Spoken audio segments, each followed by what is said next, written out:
Bismillahirrahmanirrahim. فإذا قضيت الصلاة فانتشروا في الأرض وابتغوا من فضل الله واذكروا الله كثيرا لعلكم تفلحون وإذا رأوا تجارة أو لهوا انفضوا إليها وتركوك قائما قل ما عند الله خير من اللهو ومن التجارة والله خير الرازقين.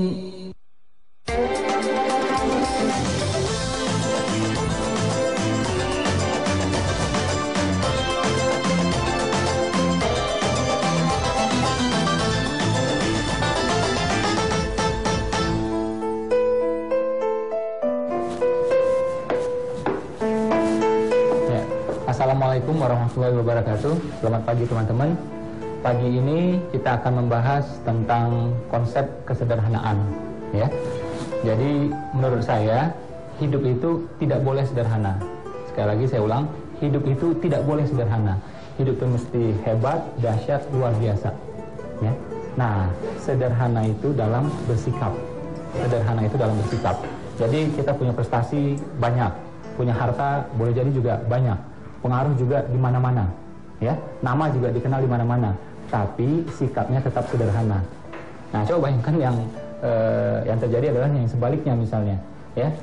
Harta nggak jelas, amal nggak jelas, prestasi juga nggak jelas, nama juga nggak jelas. Nah, ini bukan sederhana namanya, ini apa adanya namanya, ya. Jadi hidup mesti hebat, dahsyat, luar biasa. Sederhana itu dalam bersikapnya, oke? Sejarah syarat dengan contoh-contoh kesederhanaan. Kita lihat seperti Abdurrahman bin Auf, ya. Dia adalah orang terkaya di zaman Nabi, tapi sederhananya juga luar biasa, ya. Penampilannya tidak ada bedanya dengan budaknya, gitu, ya. Umar, ya, dia memiliki 70.000 ladang, tapi dia punya baju ya sekitar 3 atau 5 saja, gitu. Jadi kaya tapi sederhana. Ini yang saya ingin garis bawahi, bahwa sederhana bukan berarti miskin. Sederhana tidak harus miskin. Orang kaya pun bisa sederhana, ya. Orang yang memiliki pengaruh yang luas, orang yang gelarnya tinggi pun bisa sederhana. Jadi bukan berarti sederhana itu kita harus pas-pasan, tidak. Oke? Jadi kayak Umar tadi kan, ladangnya banyak gitu. Kita lihat juga Utsman, ya, dia memiliki ladang sepanjang wilayah Aris dan Khaybar. Nah, tapi sikapnya tetap sederhana. Bahkan Nabi Muhammad sekalipun, ya, dia kaya. Siapa bilang Nabi itu miskin gitu. Cuma sikapnya sederhana, ya, sikapnya sederhana. Makanya kita lihat alas tidurnya biasa aja, ya, pakai pelepah daun aja.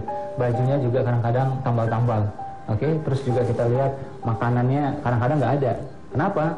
Bukan dia tidak punya makanan, dia punya makanan. Dia kasih ke orang, dia sedekahin ke orang, dianya berpuasa, ya. Jadi sederhana bukan berarti kita harus miskin, bukan berarti kita nggak punya apa-apanya, oke. Nah, terbukti misalnya kita lihat juga Nabi Muhammad itu ontanya Al-Qaswa, itu adalah onta terbaik, onta termahal, ya. Nah, cuma lihat ya, ketika dia perlu sesuatu walaupun mahal dia beli. Tapi kalau dia tidak perlu itu, dia tidak beli, ya. Termasuk juga baju perangnya, itu terbaik juga dan mahal juga, ya. Karena itu perlu. Kita lihat dalam konteks kekinian. Ada sebuah contoh yang sangat menarik, ya. Di India ada seorang yang sangat-sangat kaya, bahkan salah satu orang terkaya. Kadang dia urutan nomor 2, kadang dia urutan nomor 3 se-India, ya. Itu namanya Azim Premji. Ini luar biasa. Kadang-kadang dia naik angkutan umum, ya. Kadang-kadang apa? Dia nyetir sendiri, nggak pakai sopir. Bahkan dia memiliki perusahaan yang sangat-sangat besar, ya. Bayangkan aja, dia orang nomor 2 atau nomor 3 terkaya se-India. Tapi kantornya, ya, di kantornya itu tidak ada parkir khusus untuk dia. Wah, perusahaan itu milik dia gitu. Dan perusahaannya salah satu terbesar di India. Dan bahkan majalah Time menganggap dia sebagai salah satu tokoh berpengaruh di dunia. Jadi dia masuk dalam urutan 1000 tokoh berpengaruh di dunia. Nah, kita lihat, dia punya apa-apa. Dia punya segalanya gitu. Kalau kita ngomong harta, pengaruh, dan semuanya gitu ya, termasuk juga prestasi. Tapi sikapnya sederhana.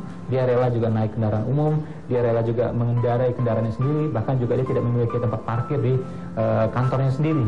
Yang kantor miliknya gitu loh, bukan kerja gitu, miliknya gitu. Nah, ini kaya tapi sederhana. Dan menariknya juga ternyata dia amalannya juga dia luar biasa. Dia rajin berbagi, dia juga rajin sholat duha ternyata. Kebetulan dia seorang muslim. Untuk konteks Indonesia, kita lihat Pak Sandiaga Uno, dia masuk dalam 40 orang terkaya se-Indonesia, tapi sikapnya sehari-hari sederhana. Kita lihat di Twitter, kita lihat juga di dalam seminar, termasuk juga kita lihat dia sehari-hari sangat-sangat sederhana. Walaupun dia memiliki maskapai gitu ya, tapi dia nggak segan-segan. Kadang-kadang ya naik maskapai yang lain gitu, dan bukan maskapai yang mahal gitu, yang murah pun dia naiki juga gitu. Nah, ini yang dimaksud dengan sederhana. Bukan berarti kita nggak punya apa-apa. Silahkan miliki hartanya, yang penting kita bisa menyikapinya. Jadi ini kata kuncinya ya, sederhana itu dalam sikap ya. Seperti yang saya bilang di awal, hidup tidak boleh sederhana, mesti hebat, luar biasa, dan dahsyat. Jadi dalam bahasa saya, produksi mesti sebesar-besarnya ya, konsumsi sekedarnya, distribusi seluas-luasnya.